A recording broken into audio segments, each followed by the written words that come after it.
शम शनिश्चराय नमः। प्रिय भक्तों, आज भाद्रपद मास के प्रथम शनिवार के दिन सुनिए शनिवार व्रत की बड़ी ही दुर्लभ कथा। प्रिय भक्तों, शनिदेव की पूजा करने से शनिदेव प्रसन्न होकर अपने भक्तों के सभी कष्ट दूर करते हैं। जिनकी कुंडली में शनि दोष हो, शनि की साढ़े साती या ढैया हो, तो उन्हें शनिवार का व्रत रखकर शनि व्रत कथा अवश्य ही पढ़नी अथवा सुननी चाहिए। इस प्रकार से शनिदेव की कृपा से भक्तों के अच्छे दिन शुरू हो जाते हैं। तो प्रिय भक्तों, आइए इस पवित्र कथा का आरंभ करते हैं।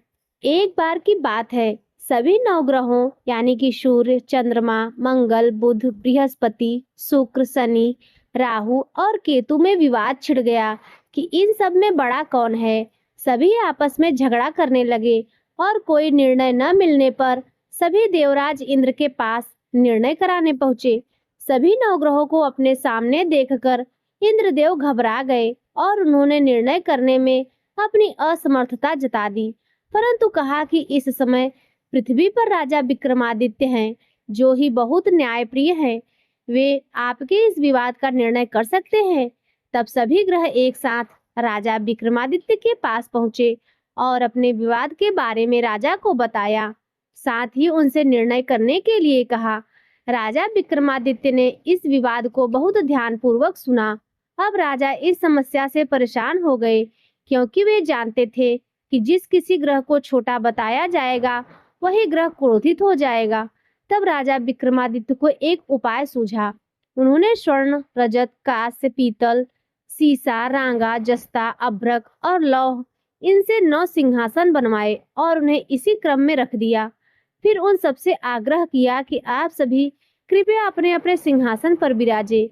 जो भी अंतिम सिंहासन पर बैठेगा वही सबसे छोटा होगा।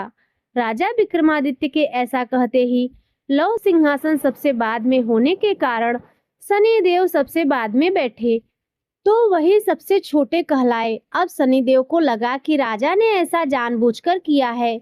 तब वह क्रोधित होकर राजा से बोले कि राजा, तू मुझे नहीं जानता। सूर्य एक राशि में 1 महीना, चंद्रमा 2.25 दिन, मंगल 1.5 महीना, बृहस्पति 13 महीने और बुध और शुक्र 1-1 महीने विचरण करते हैं। लेकिन मैं तो 2.5 से 7.5 साल तक रहता हूँ। बड़ों बड़ों का मैंने विनाश कर दिया है। श्री राम जी की 7.5 आई तो उन्हें वनवास हो गया। रावण की 7.5 आई तो उनकी लंका को वानरों से हारना पड़ा। अब तुम सावधान होकर रहना। ऐसा कहकर क्रोधित होकर शनिदेव वहां से चले गए। अन्य सभी ग्रह खुशी खुशी वहां से चले गए। कुछ समय बाद राजा विक्रमादित्य की 7.5 का समय आया। तब शनिदेव घोड़ों के सौदागर बनकर वहां पहुंच गए। उनके पास बहुत अच्छे अच्छे घोड़े थे। राजा ने जब यह समाचार सुना तो उसने अपने अश्वपाल को बहुत अच्छे अच्छे घोड़े खरीदने की आज्ञा दी। उसने कई अच्छे अच्छे घोड़े खरीदे और एक सबसे उत्तम घोड़ों को राजा को सवारी करने के लिए दे दिया। राजा जैसे ही उस घोड़े पर बैठा, वह घोड़ा सरपट वन की ओर भागने लगा और भयानक वन में पहुंचकर वह घोड़ा अंतर्ध्यान हो गया। अब राजा विक्रमादित्य भूख प्यास से भटकने लगे।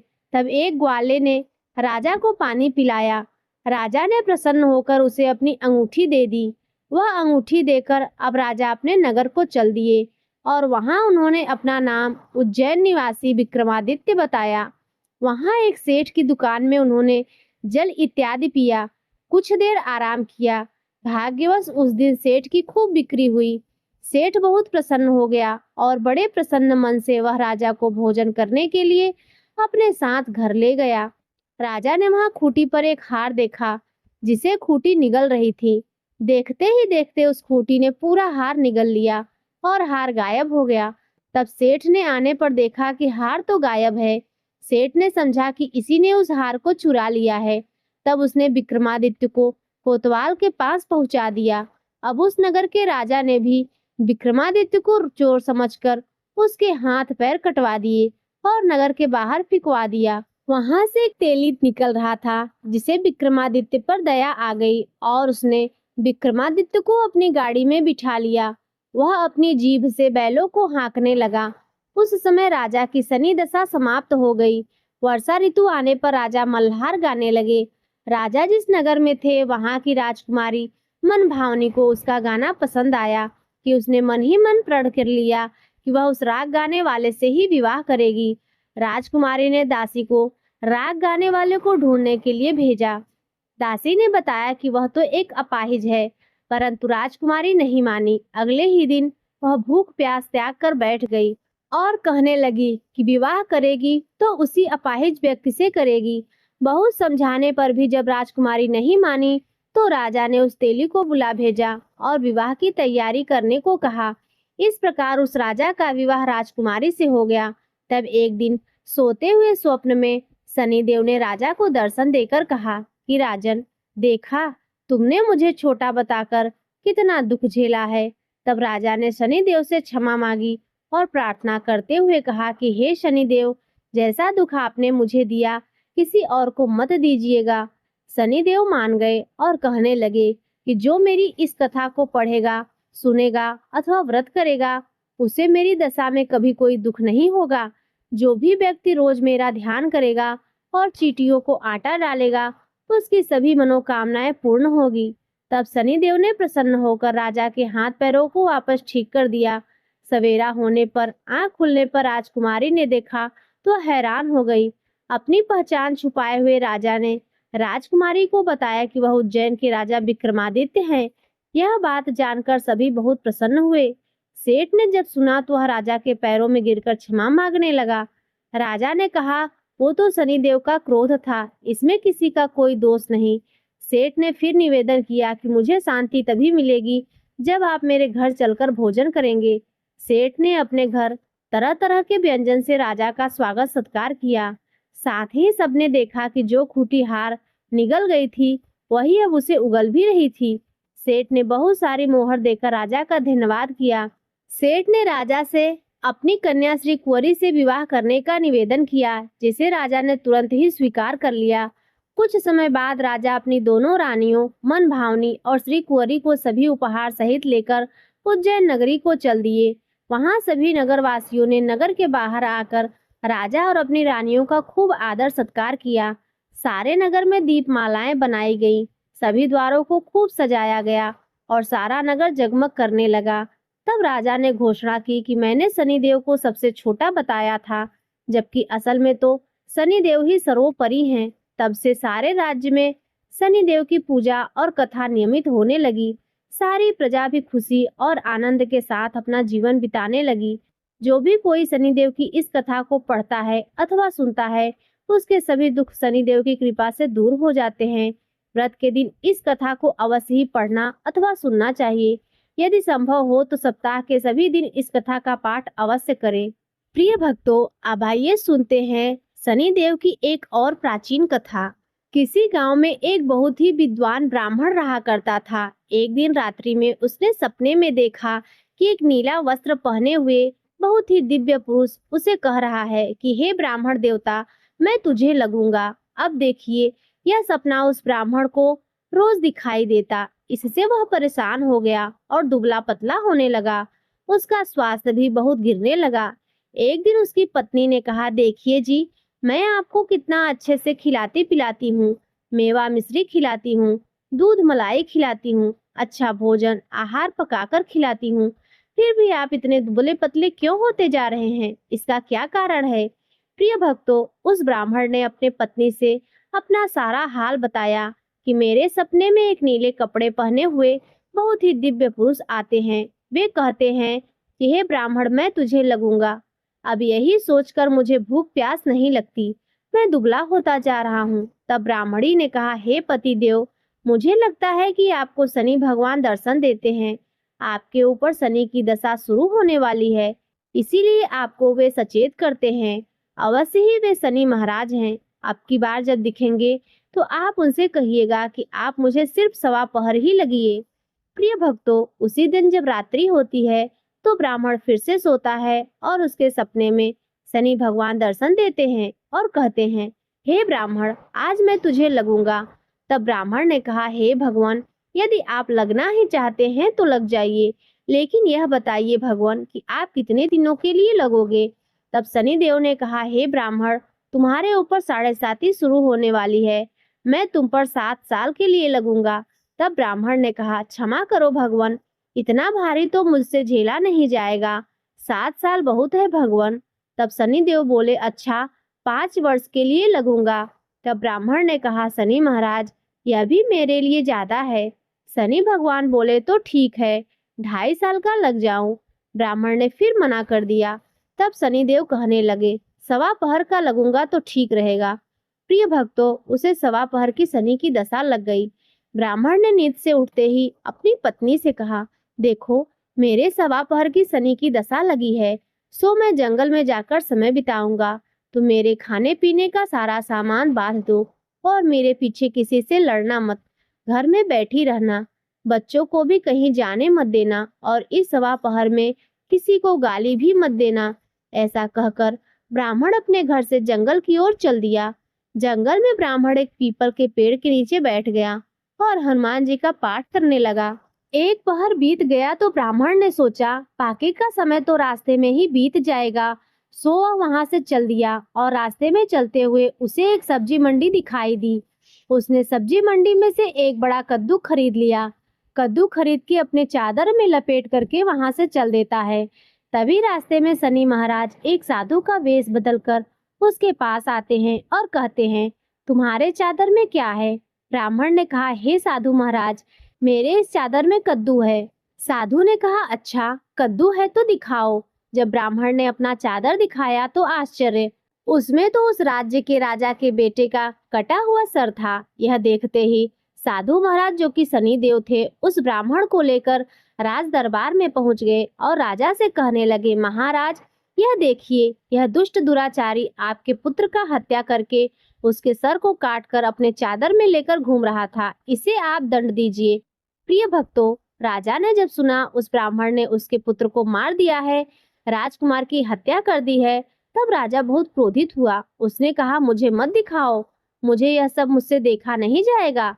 हे सैनिकों, तुम इसे तुरंत ले जाओ और इसे सूली पर चढ़ा दो।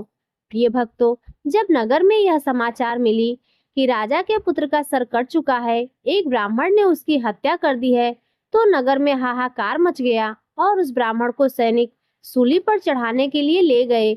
जब फांसी पर चढ़ाने ही वाले थे, तब जैसा कि नियम होता है, मरने वाले से उसकी अंतिम इच्छा को पूछा जाता है।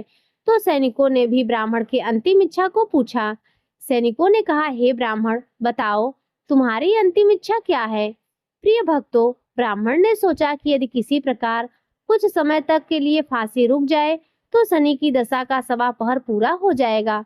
यह सोचकर उसने कहा, भाई मैं बचपन से ही नित्य बालाजी की कथा कहता सुनता आया हूँ, आज मरने से पहले अंतिम बार कथा कह लेने दो। अब क्या था, फांसी देने वाले सैनिकों ने उसकी आखिरी इच्छा पूर्ण होने तक फांसी रोक दी।